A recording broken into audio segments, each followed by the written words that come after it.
हर बच्चे का यही सवाल होता है और ये क्यूरियोसिटी होती है कि वो पूछे कि एक दिन पहले या क्या करूं या 2 दिन पहले मैं क्या करना स्टार्ट कर दूं। Assalamualaikum everyone. I'm Mahnur, a second year MBA student at UCMD Lahore, an intern at Mirangal Premed, and your host for the Mirangal Premed podcast today.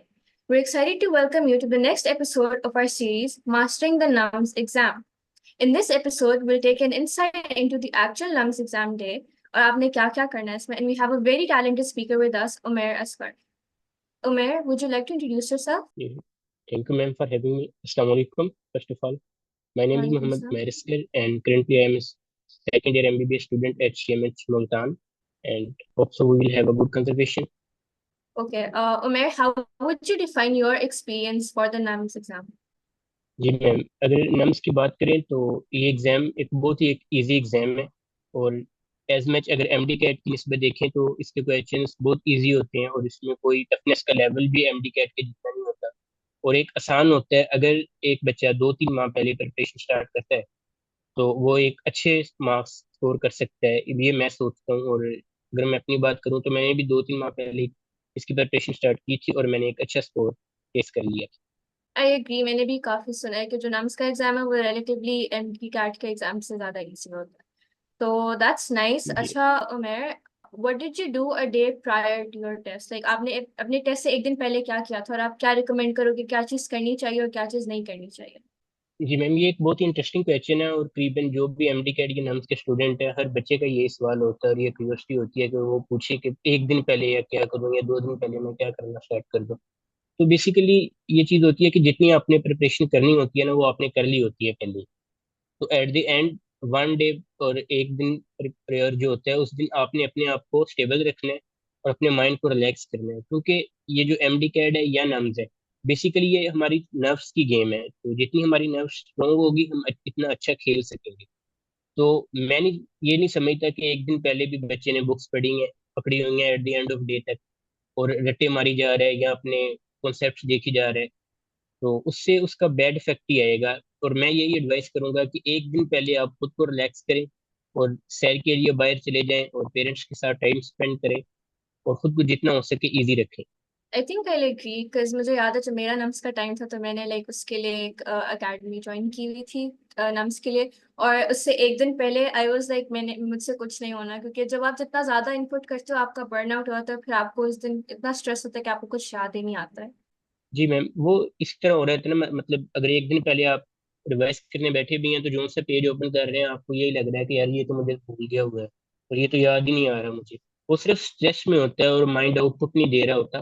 लेकिन उस वजह से बंदा फिर डिप्रेशन में भी चले जाता है और अपना जो 100% वो दे सकता था अक्सर स्टूडेंट्स नहीं दे पाते। I agree, because specially because उस दिन जब आप टेस्ट देने जाते हो आपको ऑलरेडी लाइक सारा कैंपस हो वो सारा देख कर भी आपको एक अलग सा स्ट्रेस होता है कि पता नहीं कैसा एग्जाम होगा वो सारा। जी मैम।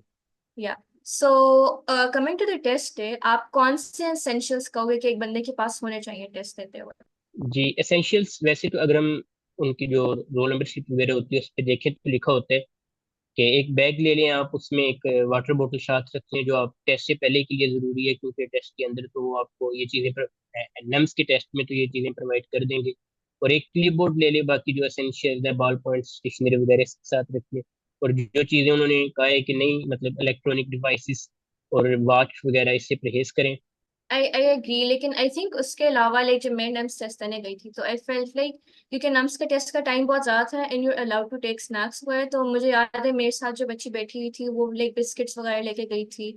लाइक इवन तो वो देते हैं which I think is very nice, because आपको उस वक्त काफी शुगर इनपुट की भी जरूरत होती है। और वैसे भी ये स्टडी है कि जब आप चॉकलेट इनटेक करते हैं तो आपका माइंड ज़्यादा अच्छी तरह वर्क करता है। तो ये स्ट्रेटजी है, कुछ लोग अपनाते हैं कुछ स्टूडेंट्स नहीं इसको फॉलो करते। या true, but I think snacks और खाने पानी के अलावा जो उन्होंने डॉक्यूमेंट्स कहे हुए हैं काफी लोग लाइक गौर से नहीं पढ़ते। आई थिंक उसको काफी गौर से पढ़ना चाहिए, क्योंकि वो अक्सर जब आप एंट्रेंस पे जाते हो तो आपसे मांगते हैं और उसकी बजाय वो आपको एंट्री भी नहीं होने देता है। ये बच्चों के लिए ना एट द एंड मोमेंट तक ये परेशानी रहती है कौन सी चीज़ लेके नहीं जानी, कौन सी चीज़ नहीं लेके जानी। मुझे अपने जूनियर्स के अब भी मैसेज आते रहते हैं कि सर ये लेके जाना है, ये नहीं लेके जाना है, ये बता दो ये बता दो। तो अगर हम उसको एक दफ़ा पढ़ लेना वो जो हमारी होती है रोल नंबर स्लिप वगैरह, तो उस पर सारा लिखा होता है। और एट द मोमेंट आप अपने लिए कोई प्रॉब्लम क्रिएट करें, टेस्ट के दिन आपने अपना जो आपके लिए बहुत ही कीमती दिन होता है और उसके एक एक सेकंड आपके लिए बहुत प्रीशियस होता है। तो उस दिन उन चीज़ों को बचाने के लिए आपके लिए ये बेहतर है कि सारे डॉक्यूमेंट्स अपने साथ लेके जाएं। क्योंकि अगर मैं तो अपनी बात करूं तो मैं तो जो नहीं भी चाहिए थे मैं तो वो डॉक्यूमेंट्स भी ले गया था कि कोई मसला ना बन जाए। अच्छा नहीं, आई थिंक मेरे टाइम पे मैं सिर्फ वो डॉक्यूमेंट्स लेके गई थी जो उन्हें कहे हुए थे, क्योंकि फिर उनको हैंडल करना काफी मुश्किल होता है, आपको उसकी फिक्र होती है और फिर आप टेस्ट भी दे रहे होते हो वो सारा। तो मैं सिर्फ वही लेके गई थी जो मुझे चाहिए थे। ऑल्सो आई थिंक क्योंकि रश बहुत ज्यादा होता है, तो आपको जी जी अपनी मैम। जो भी आपका सेंटर बना है उस पर कोई आधा एक घंटा पहले जाना होता है। मैम मैंने इस तरह किया था कि मैं ना जिस दिन टेस्ट हुआ था उससे एक दिन पहले शाम को अपना सारा सेंटर भी देख आया था और अपनी सीट्स वगैरह सीटिंग अरेंजमेंट भी पहले ही देख के आया था, क्योंकि उससे अगले दिन फिर आपको जिस दिन टेस्ट होता है आपको ये चीज़ें डिफिकल्टीज फेस नहीं करनी पड़ती। हाँ दैट्स ट्रू। अक्सर क्योंकि जब आप अपना सेंटर देख लेते हो तो आपको पता होता है कि उसके इर्द गिर्द रश कितना होगा या वो कौन सी जगह पे है, फिर आपको उस दिन प्रॉब्लम नहीं जी होती है सच। और ऑल्सो आई थिंक जब टेस्ट आप देने जाते हो तो नाश्ता करके जाना चाहिए, बिकॉज मुझे याद है मेरे जी काफी बिल्कुल। इर्द लोग थे जो नाश्ता नहीं करके आए थे। और बाद में वो लाइक एक होता है कि उसका भी स्ट्रेस होता है टेस्ट का, और फिर आप नाश्ता भी नहीं करके आते तो आपको कुछ याद ही नहीं रहता फिर।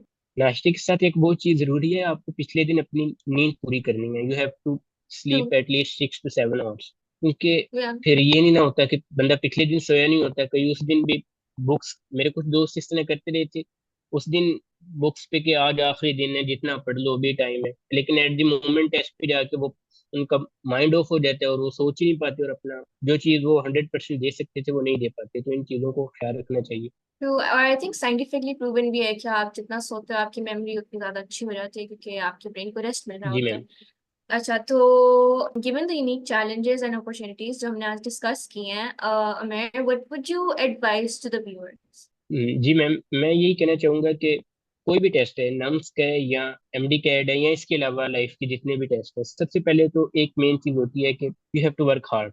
आप अपना अपनी तरफ से दें, क्योंकि कुछ लोगों में ये अब गुमान फैल चुका है कि नम्स एमडी कैड ये जो चीज़ें हैं ना ये लक बेस है, इनमें जो हार्ड वर्क है वो मैटर नहीं करता। तो ये बिल्कुल एक गलत परसेप्शन है। आपको अपना 100% देना है, वर्क हार्ड करें और उसके बाद फिर अपने लक की तरफ देखें कि इंशाल्लाह मेरे लिए बेस्ट होगा। और एग्जैक्टली, आई कोशिश करें। Also believe in that. क्योंकि आई बिलीव पर्सनली कि अगर आप किसी चीज़ के लिए मेहनत कर रहे हो एंड में अगर आपके लिए वो चीज़ बेहतर है तो वो आपको मिल जाएगी, अगर नहीं है तो फिर there's probably जी। something else that's better for you. Yes ma'am बिल्कुल। Yeah, so is there any other advice you would like to give? जी मैम जरूर, मैं स्टूडेंट्स को यही कहना चाहूंगा कि अगर आप एक दिन में, कुछ स्टूडेंट्स इस तरह करते हैं कि एक दिन 8 घंटे पढ़ लेते हैं, एक दिन 10 घंटे पढ़ लेते हैं, लेकिन अगले 2 3 दिन या पूरा वीक वो सिर्फ 1 घंटा 2 घंटा या बुक्स को हाथ नहीं लगाते। मैं उनको ये श्योरली एडवाइस करना चाहूंगा कि अपने एक ना रिदम रखें, उस रिदम रखें और उसको फॉलो करें। ठीक है, चाहे आप 3 घंटे पढ़ रहे हैं लेकिन एक वीक में अगर आप 3 घंटे पढ़ रहे हैं तो आपके 21 22 आवर्स बन रहे हैं। लेकिन अगर आप 1 दिन 8 घंटे पढ़ के छोड़ रहे हैं तो फिर वो आप उस लेवल पर नहीं जा रहे उस बच्चे के साथ जो रेगुलरली पढ़ रहे हैं और लेकिन पढ़ आपसे कम रहे हैं। तो मैं स्टूडेंट्स को ये कहना चाहूंगा कि अपने काम को मेंटेन रखें और डेली बेस पे लेके चले और चीज़ों को इस तरह मेंटेन करें कि आपकी स्टडीज मुतासर ना हो, अपनी सारी एसेसरीज को साइड पर।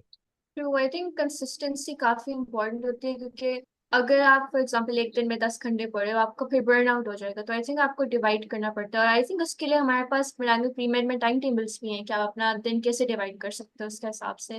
जी मैम, अब तो बहुत ये फायदा हो गया, मैड एंगल ने तो हर चीज़ प्रोवाइड कर दी है।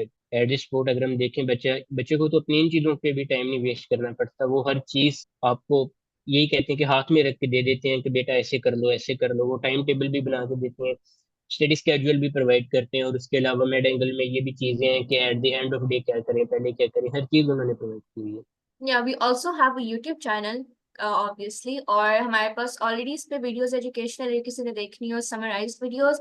We also have learning lists, review guides, ताकि आपको समराइज कॉन्सेप्ट्स एक जगह पे मिल जाए, you don't have to like इतना बड़ा बड़ा पढ़ना पड़े, मेन जो कॉन्सेप्ट्स है वो आपको ग्रास्प हो जाए। या तो I believe that brings us to the end of our podcast episode. Thank you so much, Umair, for joining us today. And I believe if anyone has any other questions, they can write down in the comments. With that, thank you so much, Umair, again, and Allah Hafiz.